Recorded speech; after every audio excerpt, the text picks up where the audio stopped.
All right. So, hey friends, this is going to be fun because I have Ellen and Fatu Drame, pew pew.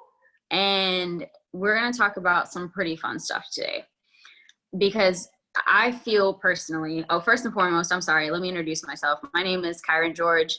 I am the, I was about to say something, I was about to say something else. I'm the assistant I am the assistant manager of FOHO, and I'm going to be talking about a little bit about our challenge this month, which is the no added sugar challenge, as well as my goal today is to debunk some myths, maybe talk about some things that something that I've learned along the way in fitness and many other things is that sometimes what we know is not all that there is to know. And there's a lot of things, especially around the realm of nutrition, that a lot of people have these misconceptions and these ideas. There's so many different diets going around. There's the keto, there's the low carb, there's the high carb, there's the no fat, there's the low fat, whatever the case may be. And a lot of it is centered around the goal of losing weight, right? And so a lot of people, they're like, oh, I should do this and I should do that, and then this or that. But really what it comes down to, and it's something that we hold very near and dear to our hearts, FOHO, is the number one, you have to move. In order to lose weight in any capacity, you're always going to have to be physically active. You're always going to have to, have physical activity in your day-to-day routine.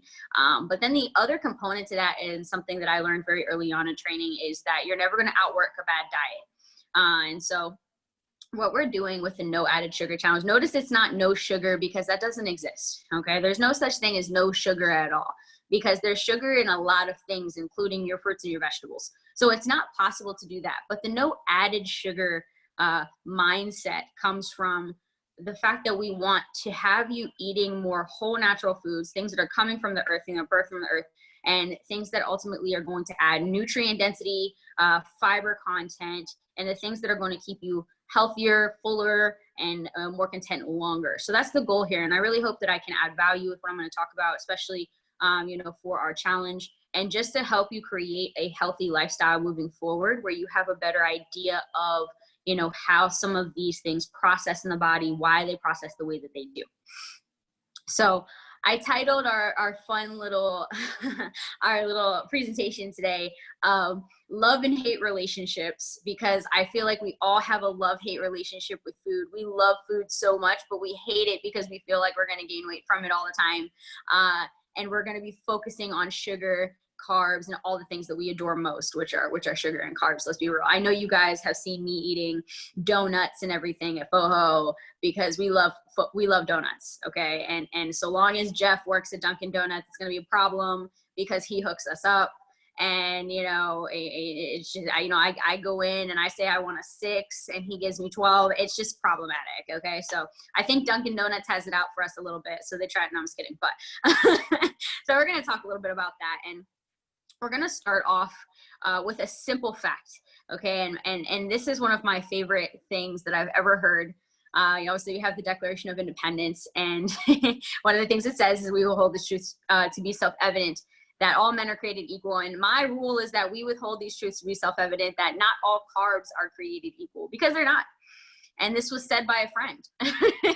And that friend could be me, it could be whoever you want it to be, but not all carbs are created equal. And we're going to talk about that in detail, as to how the difference between a good carb, the difference between a bad carb, and why we categorize them that way, and how we can use them in our weight loss journeys, in helping us create these healthy lifestyles. So the first thing I wanted to talk about is, what is a carb? And I know Fatu Drame is looking at that molecule that I have up there, and she's probably having nightmares in her head about biochem and all the other pre-med classes that we have to take, chemistry, man. And it's true. Those are hard classes. I remember good times. But a carbohydrate in its definition is a carbon bound to a water molecule. And the reason I wrote it that way is because I couldn't figure out how to put the small 2 on actually writing CH2O. So I wrote it out. But the whole point of a carbohydrate is that it's found in a lot of our fruits, a lot of our vegetables, a lot of our different foods, and there's sugars, starches, and fibers, and they're found all over. And the whole point of a carbohydrate is to add energy to a living being. Okay, so they're for energy. That's the key thing. Carbs equal energy. And I think a lot of people, you know, when I think of a low carb diet, I think of people who are always telling me how tired they are, and that's part of the reason why. Because when you're taking carbs away from your body, you're taking away your body's easiest source for energy. After that, you know, carbs are building blocks. There's simple sugars. You have your glucose, your fructose. There's a couple of different forms of sugar. We're going to concentrate on glucose and fructose, but there's lactose, there's maltose, there's so many different types. Those are the two we're going to focus on. Why? Glucose is your blood sugar. Okay, that's very important in what we're going to be talking about, especially on our next bullet. We're going to talk about glycemic index, but glucose is your blood sugar, and fructose is basically the sugar that you're going to get from fruits and vegetables. It's like the plant sugar. Okay, so that is the one that usually is the one, especially in a no added sugar, in a no added sugar challenge, you're going to be consuming the most. There's sucrose. Sucrose is your table sugar. That's going to get into where our added sugar is at. And that's what we want to try to avoid as much as we can. And we find that in some of the other processed foods and things of that nature. So we want to avoid that as much as we can. We're going to focus on glucose and fructose because that's what we want to have the most of. Not necessarily glucose. You're not going to consume glucose necessarily. It's more of what after you have the fructose is it's going to break down to. But something you've probably heard of is known as the glycemic index. And so the glycemic index is basically talking about how certain carbohydrates, when they enter the body, certain carbohydrates are going to come into our system and they're going to cause our blood sugar to spike really high. And then there's some that are going to help to maintain our blood sugar where they are. And they're broken down by their glycemic index. At the end of this presentation, I put a couple of links for you to click on and be able to use to kind of interact with this information a little bit more so that you can see, you know, which ones are high on the glycemic index, which ones are not. So you can get a better idea of what that looks like. Because even fruits and not necessarily vegetables, I'll be honest with you, vegetables are very low. But, you know, some fruits are higher on the glycemic index. So if you're somebody or a family member, anybody like that suffers from anything like type 2 diabetes, anything of that nature, those are things that you want to take into consideration. If you're healthy and you're living a well-balanced diet already, it's probably not something that you need to freak out as much about. However, it's always something you want to take into consideration because you never know necessarily, you know, what can happen in the future, especially as we age, these things can start to be a little bit more sensitive. But that's a little bit about what a carbohydrate is. So now we're going to break it down into the difference between good carbs and bad carbs. So I love this picture because it's so colorful. It's one of my favorite slides because you can definitely see the difference, right? On one side, you have fruits, you have vegetables, you have whole grain bread, you have legumes and nuts and things of that nature. And on the other side, you have chocolate and candy and fries and burgers and donuts. You see my donut? I totally put that there because I thought the donut was the most attractive thing in the entire picture. And soda. And you have a lot of these things. And that kind of, if you're talking about just a broad idea, that is the difference between good carbs and bad carbs, right? Now, on one side of the picture, you have your fruits, your vegetables, your whole grains, things of that nature. All of that has sugar in it. All of it has carbs. The difference, though, is that they're natural sugars that are coming from the earth. I want you guys to think of it this way. You and the earth have the same chemical composition. Thus, if you're eating things from the earth that are composed naturally, you're basically eating exactly what you need. You're getting the nutrients that you need, okay? So that's where that side, those natural sugars, the sugars that are already there. You notice if you make, or if you buy a all natural, no added sugar, anything like that smoothie, it's going to have a lot of sugar in it. Why? Because you're blending up things with sugar, but it's a different type of sugar than if you were to look at something like, you know, if you look at the nutrient density of Skittles, for example, and there's sugar, and then there's a component there that says added sugar. And that added sugar is what's being put into the mixture after the natural sugars that might be, I don't even know if Skittles have natural sugar, but you know, but what might come after that. And so that kind of gives you an idea of how you want to avoid things. You know, if you're cooking your food, if you're getting things raw, and if you're preparing them yourself, or you're getting frozen vegetables, and we're going to talk about that on a later slide, but you're getting frozen vegetables, you're getting your beans, you're getting even meat if you eat meat, and whatever the case may be, you're cooking it yourself, you control what goes into it. If you're not adding sugar to it, there's not going to be sugar in it. And so that's up to you to decide ultimately. Okay. So a lot of people want to know the difference. Like, why is it that, you know, why is it that ice cream, even though it has dairy and you can put nuts in it and whatever, why isn't it healthy? Well, we're going to talk about it right here. There's two types of carbs. You have complex carbs, those are your good carbs, and you have simple carbs.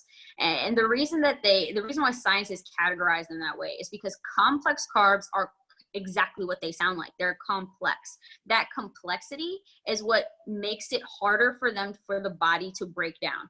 And when I say harder, I don't necessarily mean like your body's putting in a lot of work to do it. It means that your body's going to process it differently. It's going to take its time to process those complex carbs, because what's happening is it's absorbing nutrient that it's also ultimately going to take into your body to provide energy, to fuel your muscles, to keep you up throughout the day. That's the difference between a complex carb and a simple carb. If you think about, for example, when you eat simple carbs, whenever you guys see me on a Friday and I load up on those donuts, if you walk out and come back 10 minutes later, I look like I'm going to pass out. Why? Because I just loaded myself up on simple carbs, where at the time when I ate them, I was super fired up, I was energetic, I was happy, I was dancing around, woo! And then as soon as they digest, what happens, they go straight through me. My blood sugar spikes and falls very fast, because now it happens, my insulin's all out of whack, everything's all jacked up. And then I'm tired, because that's what simple sugars do. They don't provide you long-term energy. They provide you very short bouts of energy, and that short bouts of energy usually comes from things like blood sugar spikes that ultimately plummet and then cause you to just feel bleh. Actually, funny story. So, and back in the day, I actually used to train bodybuilders, and powerlifters. And so something that we used to do was we would keep Starbursts in our gym bags. And the reason why we did this was because if we were doing a really heavy lift, like a heavy bench press or a heavy squat, we would eat like 2 Starbursts beforehand. And then we would swallow it, kind of let it sit for a second. And then with that sugar rush that we got, we went and we did our next set. One, we were going to use that sugar, okay? So we didn't really care too much about it going in, because the thing about it is you can use simple sugars to get burst of energy, like in that situation, and then you're ultimately going to burn it off. It's not going to go and store in the fat, because I'm going to burn it off when I do that squat for a fact. However, not the healthiest thing in the world. Different philosophy. If you want to sit through a biochemistry lecture with me and I'll break that whole thing down with you, feel free. I don't think you want to though. But going back to good carbs and bad carbs, complex carbs are filled with natural sugars that you're going to find in fruits, in vegetables anyway, nothing added into it. Things that your body recognizes because of the fact that it's the same chemical composition as you. That's your body's going to know how to handle it. Your body's going to know how to process those nutrients. All right. Usually there's no trans fat. There's no saturated fats. They're always very high in vitamin content, antioxidants. They're nutrient rich, and they're high in fiber. Okay. That's the thing that I really want you to cling to when we're talking about carbs. Okay. If you're reaching for a carb, okay, one of the things that you want to pay attention to is how much fiber is in that carb. Fiber, which we're going to talk about in a second, is very important for your diet. It's very important. When it comes to your carbs, it's going to be important for how you want your carbs to feel when you put them into you, okay? And there's going to be 2 different kinds of feelings. There's a full feeling, and there's an actual content and more comfortable feeling, okay? And then to kind of wrap up bad carbs, usually bad carbs are filled with added and processed sugar. They usually have all the fats in the world that we want to avoid. There's no nutrient density. That's why I said no ice cream, having nuts and dairy doesn't make it healthy. And there's usually low to no fiber content. There's no fiber in a donut. There is no fiber in, there's probably a little bit of fiber in a burger just because of the meat content, things of that nature. But ultimately, there's no fiber in those things, okay? So when you want something, when you want a carb, you want to pay attention to that density of, okay, is there fiber content? Is it vitamin rich? Is it antioxidant rich? What am I getting from this? Or is it a bunch of excess processed sugar, okay? So I was talking about fiber a second ago, and fiber is super important because a fiber is a carb, actually, you know? And if fiber is a carbohydrate, though, that your body can't digest, all right? However, most good carbs are high in fiber. That's where that, you know, that long breakdown comes from, because of the fact that your body can't digest it. So it forces your body to take its time when you put good carbs into you, okay? So now what happens is everything's going slower through your digestive tract, and nutrients are being pulled out and they're being sent to where they need to go. Helps you get your nutrients the way that you're supposed to, helps distribute them properly. And then ultimately what it does is it keeps you fuller longer. It keeps you more content longer. Something that I hear a lot of people say when I tell them, you know, to eat a salad, or to have some fruit or whatever the case may be, instead of chips, instead of fries, instead of all of these things, it's like, oh, well, that doesn't fill me up. The fact of the matter is, neither does the other stuff. As a matter of fact, neither does the other stuff. The thing that fills you up at the time when you eat that, I want you to think about the time that you went to the restaurant and you got that really greasy meal. Okay, I want you to think about that for a moment. I want you to think about when you got that really greasy meal and you destroyed it. And you just ate it up and you ate everything on the plate. And afterwards, you did feel full. Yes, you felt, oh, why? Because you just gave your body a whole bunch of stuff that it doesn't recognize. So you're not full because things are digesting and they're going to where it needs to go to. You're full because you ate too much at once. Okay, so a lot of people, I wish I would have put this on a slide. This was a great example, but a lot of people think that what you do, the way you eat, is kind of in a pyramid form, right? Where in the beginning of the day for breakfast, you have something really small or nothing. Lunch is like this huge meal, and then dinner is like this even bigger meal, okay? Like a pyramid. It goes from smaller to larger at the bottom, when really it's supposed to be the opposite. All right, your pyramid should look more like this kind of angle, because at the top you should have your largest and your biggest meal of the day, your healthiest meal of the day, nutrient dense meal of the day should be breakfast. Lunch is something to get you past that 2 o'clock crash, and then dinner, you're going to sleep. So at dinner, you really don't need to eat that much, because you don't need that much energy to sleep. Okay, that's what food is. It's energy ultimately. So coming down, all right, you should have a smaller meal at dinner with less carbs. Why? Because carbs are energy, and you don't need that many carbs to go to sleep. This, at this point in time of the day, especially at nighttime when you're about to go to sleep, this should be your protein-rich meal of the day. Why? Because protein really takes long for your body to digest, okay? And as you start digesting it, you're gonna feel sleepy. That's where that, you know, everybody say that they got the itis. Me, I almost every single time I eat, I'm like, oh, it's bedtime, unless I'm drinking my green juice, one of the two. But but that's where that comes from, okay? That rest and digest method, that comes from the fact that at the end of the day, you should have your most protein-rich meal of the day, less carbs, you know, maybe a smaller portion of rice if you have a portion of rice. My favorite meal at the end of the day is a serving of protein and a serving of vegetables, usually a steamed spinach or a steamed kale, or maybe some spinach with some mushrooms, whatever the case may be, and a serving of protein usually can fit on a small plate about that big, and then boom, I pass out because the protein is digesting in my body, okay? So when you eat a meal, okay, a lot of people, when they like, oh, I don't want to eat a salad, it's not going to fill me up. Okay, yeah, if you're just eating lettuce, it probably won't fill you up. But if you get a real salad, okay, you get something like, you know, you get maybe some kale greens in there, some spinach greens in there. I'm a huge fan of the spring mix. You throw some garbanzo beans on there. You throw some, you know, some pumpkin seeds in there. And maybe you put in some people put egg. If you don't eat eggs, that's totally fine. Some people put my favorite things in the entire world, like the lima beans, edamame beans. You might throw that in there, beets, whatever the case may be, but you throw peppers, you know, you throw all that stuff into a salad, okay? And maybe some olive oil and some vinegar dressing, a little bit of lemon. Me personally, all I do is a little bit of olive oil, a little bit of vinegar and some lemon juice. Boom, that's it. That's all I need. Maybe a little Italian seasoning, and shake it up, and then feta cheese maybe, whatever the case may be. But if you load a salad up like that and you eat the whole thing, I promise you, you're going to be full.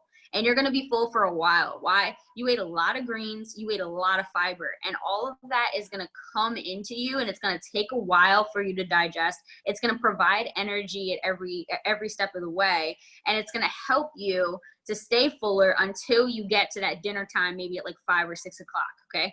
And then by 5 or 6 o'clock, the cool thing is you still feel full. So when it is time to have that smaller portion for dinner, you're not as freaked out about it. You know, I think a lot of people, they starve themselves at the beginning of the day. If you remember that pyramid, you starve yourself at the beginning of the day, then you go to work, you work out, you do all of these things, then you eat this huge lunch trying to make up for breakfast and for lunch at the same time. And then your body having absolutely nothing and already expended all this energy, it's going to fly through your lunch like that. So yeah, you end up being super hungry again because you had 2 meals instead of 3, right? So making sure that you're timing those things out is really important. I might send you guys an email with that pyramid in it. It's one of my favorite things. But the other cool thing about fiber is it helps to keep your digestive tract in line. It helps to keep it healthy, okay?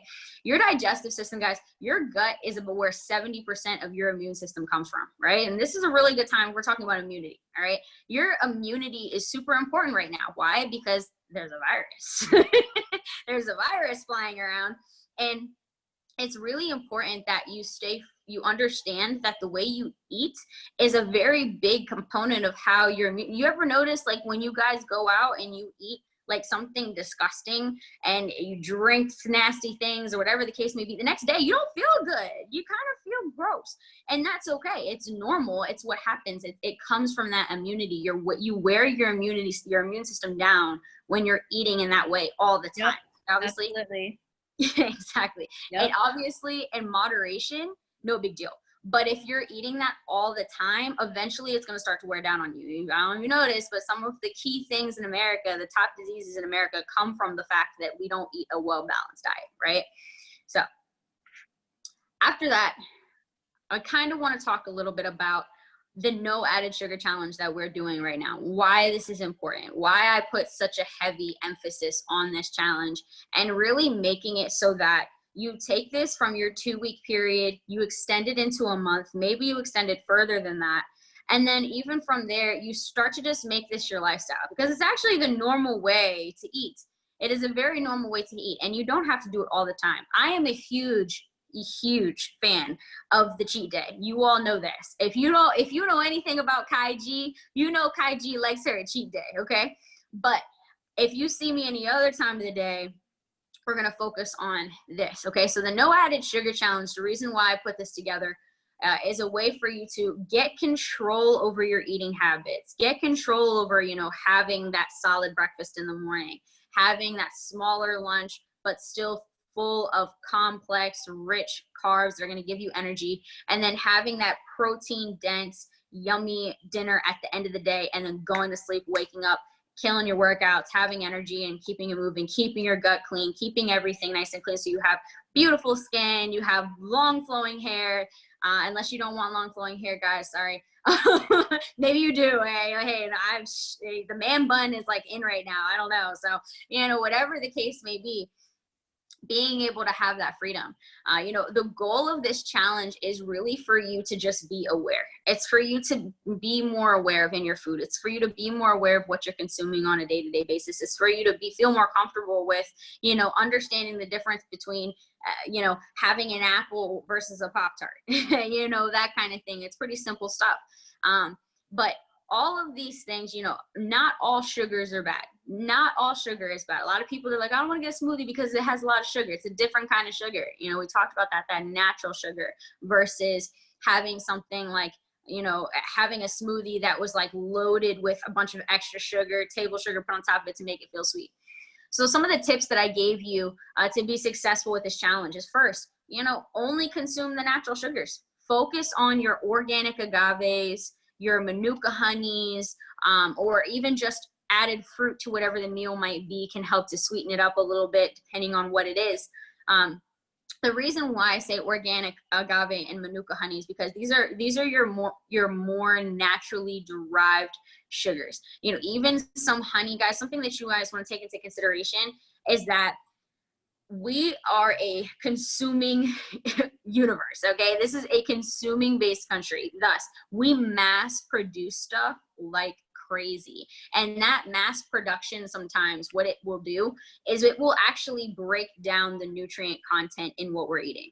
Okay, so there's a lot of, you might read some articles. I didn't clip any of these articles for you, I'm sorry, but there's a lot of articles about how like cauliflower and broccoli and carrots aren't even vegetables anymore because they're so processed, they're so heavily like craved, and people want them so much that they're grown in abundance. And ultimately at this point, the way that they're processed is almost denaturing the actual components that make it a vegetable. So it's not even a vegetable anymore. And that comes from overly consuming things, okay? And it's not a bad thing. There's just a lot of humans. We're just kind of, I don't know, taking over the world if you didn't notice. And so that's something you want to take into consideration. I would always reach for, invest in yourself. And a lot of people are like, oh, it's expensive. You probably are going to take a very long time to run out of organic agave. It's going to take a long time to run out of manuka honey. I promise you, you're not going to use it in everything, okay? So it's going to last a lot longer. So it's a pretty good investment to make sure that you have that on hand for something like your coffee in the morning, or something like maybe you make some toast, you want to have a little bit of a sweeter thing, so you put some of that on there, whatever the case may be. I threw in a couple other tips. Cooking oil, okay? I highly recommend, I'm not going to tell you what to do, I'm not your manager, but I highly recommend that you use grapeseed or avocado oil for cooking. Why? Because olive oil and coconut oil really should only be consumed when cold. When you heat up olive oil, when you heat up coconut oil, they turn it into saturated fats. They end up not being good for you when they reach a certain high heat, okay? It denatures the nutrient content. However, as you remember, I talked about the dressing that I use for my salad. The reason why I do that is it's cold, right? So you can consume olive oil when it's cold and it's no problem, but when it gets to a certain heat, you lose that nutrient content. So I would recommend grapeseed or avocado. They're highly sought after. It's more popular now. Again, try to find those organics. I have a Pam brand actually of like a spray avocado oil that I bought one day, and when I brought it home and I compared it to more organic avocado oil, I noticed that the ingredient content was different. Okay, the Pam version, which is more popular, more mass produced, had all of these extra ingredients in it, whereas the one that I bought that was organic only had the ingredients I wanted, avocado. So that's something that you want to take into consideration, okay? After that, it's spring, guys. It's springtime. It's nice out. Things are growing. This is the best time of the year to do something like a no added sugar challenge. Why? Because everything's growing. Everything's in season. Your strawberries taste good. Your blueberries taste good. Your raspberries taste good. Everything tastes good right now. Poor Ellen, I'm so sorry. We should have did this before you did that. But everything tastes so good right now, guys. So this is a great time to really get into those cooking habits, get experimental. We're also in quarantine, which is really kind of a good time to start, learning to cook, learning how to do some fun stuff. I'm going to find out today from a friend how to chop. He's a chef and I want him to teach me how to chop. This is what I want. Okay. So take that into consideration. All of these things are ripe for the picking right now, and it's a really good time to be able to take advantage of that. There's a lot of debate about frozen and canned food, okay? And I'll give you my take on it. Obviously, I should have said this at the beginning. I forgot not to, but guys, I don't want you to take anything I say and think that this is all like all sciencey and all da-da-da-da. I am a personal trainer. I'm a health program manager. I'm not a dietitian. I'm not a nutritionist or anything of the like. So everything I'm saying is just advice. This is not something that you're going to go and base a meal plan off of. Don't call me or text me and email me, Cairan, can you write me a meal plan? No, legally I cannot do that. But I can give you advice as somebody who understands health. But, frozen versus canned food. This is the thing when it comes to frozen food, or when it comes to frozen food, when it comes to canned food. The key thing is this. Frozen fruits and vegetables are usually frozen at their peak of freshness, okay?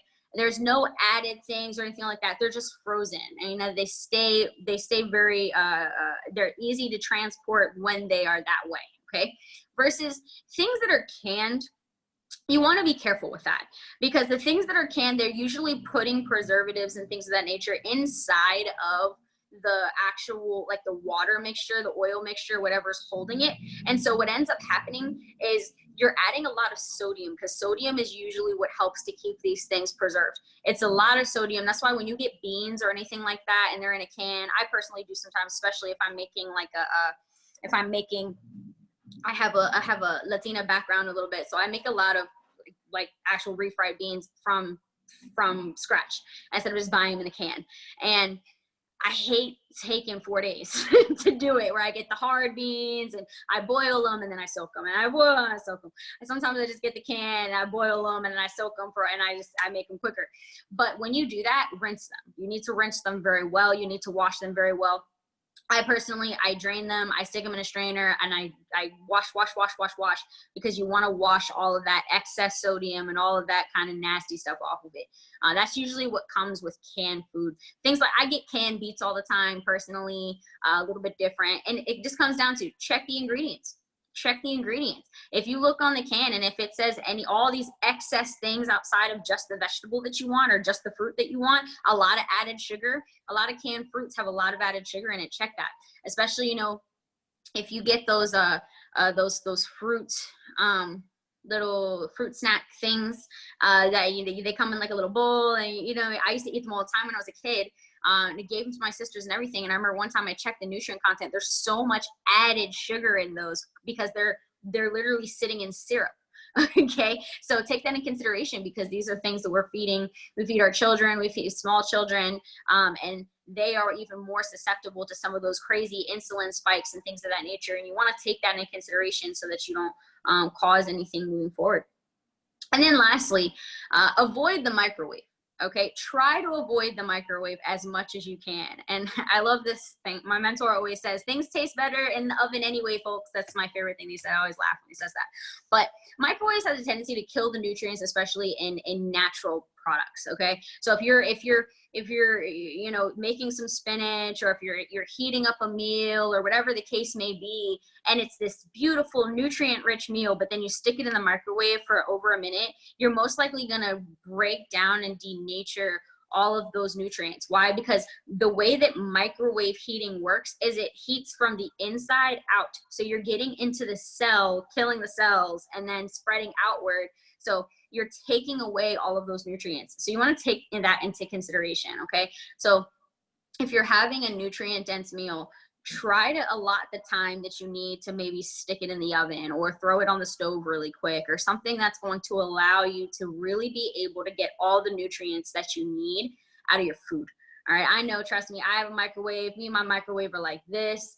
I stick stuff in the microwave all the time, but around this time of the year, I really stick to my oven. I try to keep my microwave on pause as much as I can. I use my microwave more to keep things hot than I do to reheat, in the sense that I'll like cook something on the stove and I'll stick it in the microwave. Now, it won't start it. I'll just put it there to get it away. It's like a holding spot for me to kind of keep it warm while the oven might be cooling down or something of that nature. So I want to take that in consideration. Just some things that I would recommend to help you be successful during this challenge. And I hope that can help a lot. And so that is really all I have to talk about today. Obviously, we talked about a lot of things. We talked about, what a carb is, the difference between good and bad carbs, the complex versus the simple, what makes a complex carb complex, and that importance of the fiber nutrient value in carbs, and how most carbs, especially your complex, are high in fiber. That's what makes them a good carb, and how that fiber helps with that slowed down digestive process. It helps a lot with keeping your gut nice and clean, keeping you nice and immune safe. And then a couple of tips for how you can be successful during your no added sugar challenge, how you can make this the best no added sugar challenge as you can, especially right now, maximizing the fact this is the best season for this. And there's lots of really great recipes that we sent out from our staff members as well. some things that are going to be coming up on Facebook throughout the week. I know Ellen today, she made something I want so bad. She made the avocado tomato grilled cheese, and I'm just looking at this like, oh my gosh, I need to make this today. So I'm gonna kill my workout so I can get some bread. I personally don't eat bread, but I'm eating bread today. It was so good too. It was really good. And you know, I have to say I did use some olive oil, extra virgin olive oil, but you're absolutely right. When it heats up, it loses its nutrients, and it, you know, olive oil in general, is not really that great for you. So in the video, I did mention that if you don't do oil, if you have like an oil-free diet or something that you're trying to, you know, consume less of, I mean, honestly, you can use like white wine for cooking. Water works. I just didn't have any grapeseed or avocado oil. I saw Fatu hold up her avocado oil bottle. And so, and again, it's also like using like what you have, but that's a really good point about the olive oil. So that was, I appreciated that. Yeah, of course. And it's really cool. I actually didn't learn that until I think it was like last year, a little bit before. And I was at dinner, a good friend of mine, she is actually a nutritionist. She's a legit nutritionist. And I remember she had asked, we were out to eat, and she asked the server to like not use oil, and we were at Uncle Julio's, guys, like, and she's like, don't use oil. And I looked at her like, what? Like, you can't, it's Uncle Julio's, you can't, we're eating oil baked tortilla chips right now. Like, the oil's practically dripping off these chips right now. What are you talking about? And she explained why, and I was like, oh. And then she asked further, you know, what oil are you using? Like, it kind of depends. And so it's like, okay, cool. And so, you know, she taught me a little bit more about that, which was really interesting. But yeah, you know, you really want to be careful with those things, because there's so many different things that we don't know, because we're always taught, you know, I grew up thinking we always had olive oil next to the stove. It was always cook with olive oil, always cook with olive oil over everything. And there was never vegetable oil. There was never a grapeseed or avocado or any of those things. And I didn't learn that well into my adult life. And so it's some things that not very many people know, and don't feel like if you didn't know any of the things that I just explained, don't feel any type of way about it. I promise you, you're not the only one who doesn't know. Okay. A lot of the stuff that I talked about today, as a trainer, I've been training for the last, I don't know, how old am I? I'm 24, 6, 7, about 7 years now. And I didn't know a lot of these things, and I had been training years prior to that, you know, especially when I was younger, when I was more crazy active, before any injuries. It didn't matter what I ate. I could have ate everything I wanted. I could have had every single burger, and I still do. You can ask Ellen. I still love me some cheap food, you know, here and there. But, you know, when it comes to being aware of what you're consuming now, especially during this time, during this quarantine, because it's very easy to get clingy to some of these high sugar, high fat, and very low in nutrient dense stuff. A lot of people, I can't name a single person I've talked to this entire quarantine who hasn't talked about how they're gaining weight. And all of these things are changing in their body because they're not moving, they're not doing anything, their diet's bad, and all these different things. And ultimately, you know, you have that choice. If you want to take control over the situation, and you want to, you know, better your health, you want to better your nutrition, you know, I'm hoping and really praying. My goal for this challenge was to add value to you all in a way of giving you some options, giving you some recipes, giving you some, you know, new fun things to think about in terms of, you know, what you're eating regularly and how you can incorporate that into your day-to-day routine. So that's all I have. If anybody has any questions, Fatu, Eric, and Ellen, if anyone has any questions, feel free to ask. Even if you have a question that you feel like someone who might watch this later on recording might have, feel free to ask, and maybe we'll take like 5 minutes to 2:50 for questions, unless no one has a question, then we won't do that. I know Eric has a question. Oh, Fatu! I actually have a question. Yes. Do you have any suggestions on the time of day we're supposed to eat meals? Like, Are we supposed to eat 9, 12, 6, 2 hours before bed? Like, what would you say the best time? That's a wonderful question. And this goes back to me saying before, I'm not a nutritionist, I'm not a dietitian. I can't by legal means say like this is what you should do. Obviously, I don't know your health. I don't know your personal. But what I'll do is I'll tell you what I do, okay, and what has worked for me. And maybe depending on your schedule, it might work for you as well. In terms of timing, obviously it goes back to what I was saying about when you eat breakfast, it should be about when you wake up. You know, I personally wouldn't recommend going more than 3 hours into your day without having breakfast. Why? Because usually in those 3 hours, you're going to do something that requires a lot of energy. I know a lot of people who they have like a 2-hour commute and they don't eat until they get to work. And I personally don't think that's a good idea. I think that you should wake up. You should either have your breakfast already made or you should have something to eat before you leave, because all of that walking and carrying and all of that stuff that you're going to do to get to where the commute's going to start, etc., or in getting to your job, you're going to expend a lot of energy. You're going to wake up your body during that time. You're going to start to get that metabolism going during that time. You want to feed your metabolism before you get it going. Okay.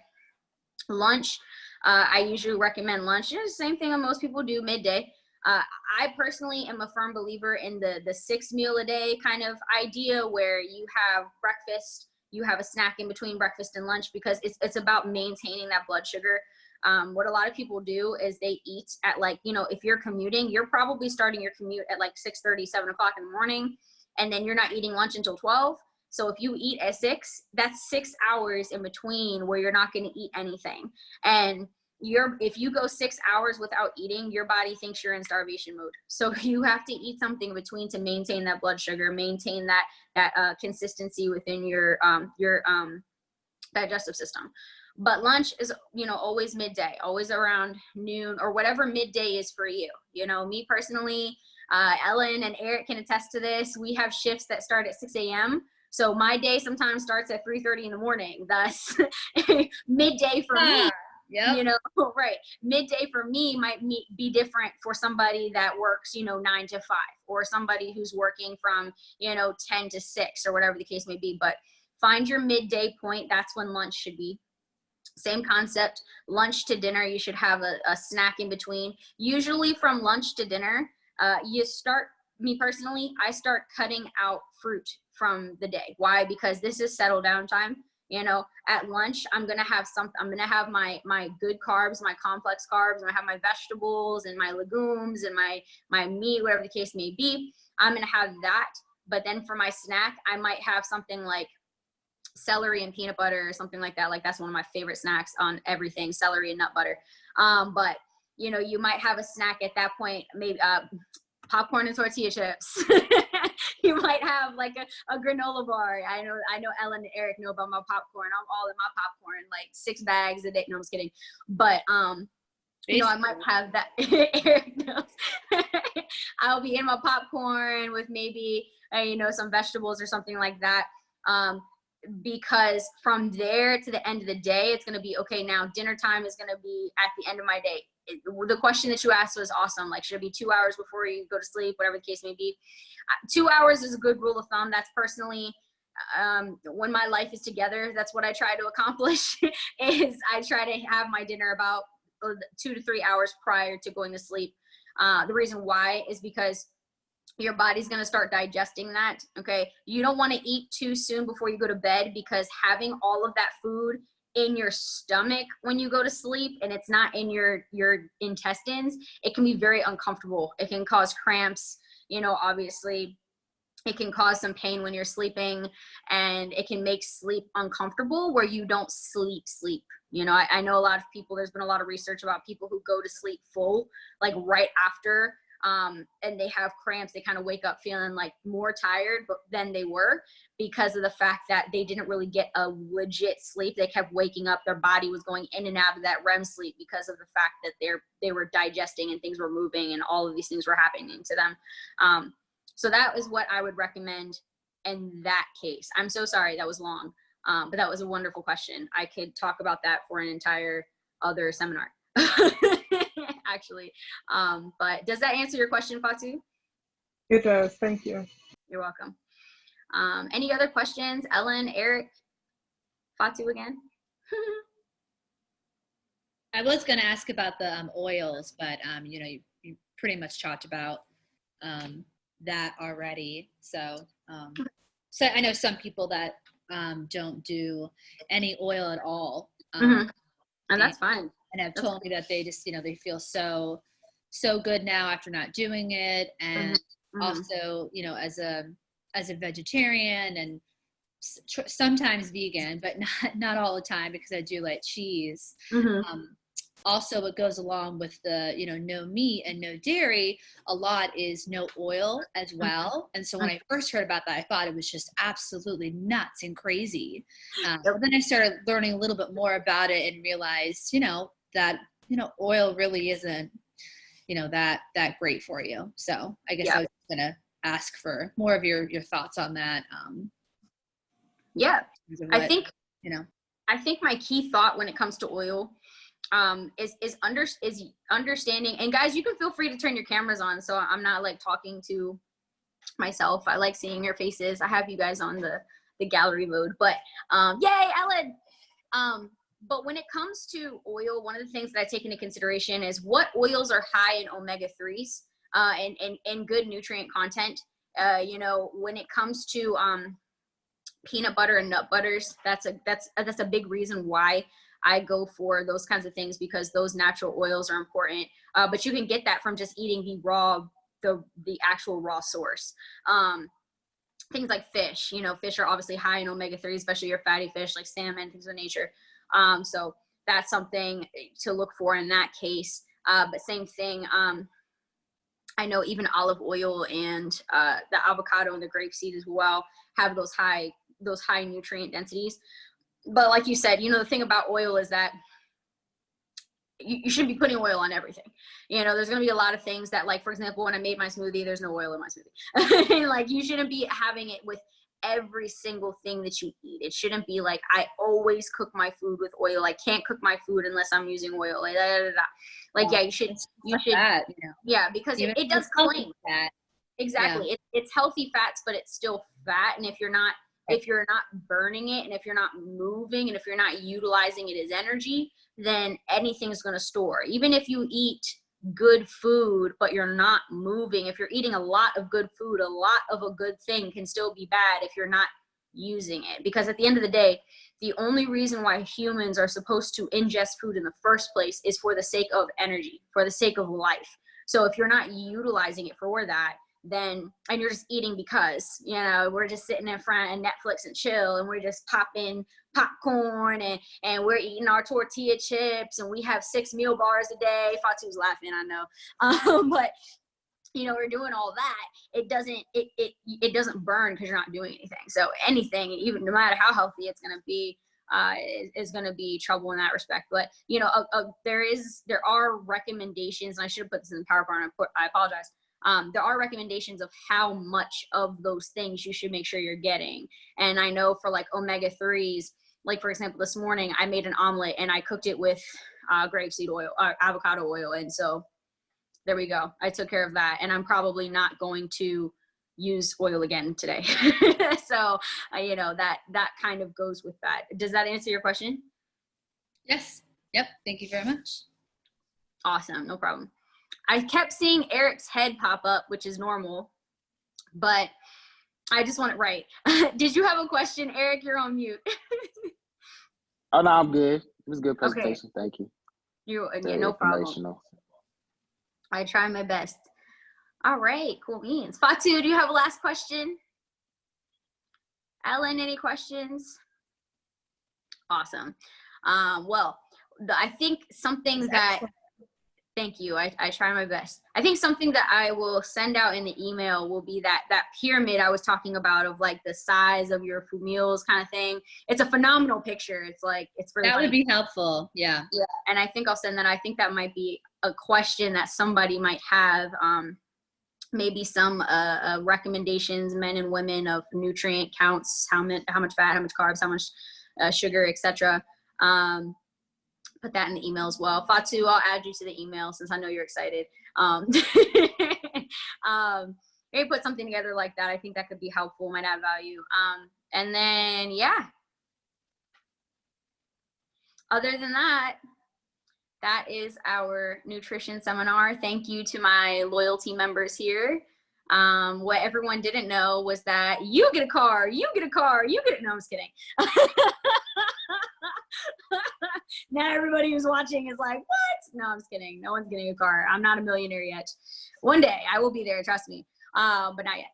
So, and before that, Fatu's like, yep, my friends know. But yeah, I will send out that information, and yeah, that's it. Thank you so much, Cairan. That was great. Thank you. You're so welcome. May the force be with you all, the green force, and I will see you later. Bye. Thank you. Bye, guys. All right, y'all. Bye.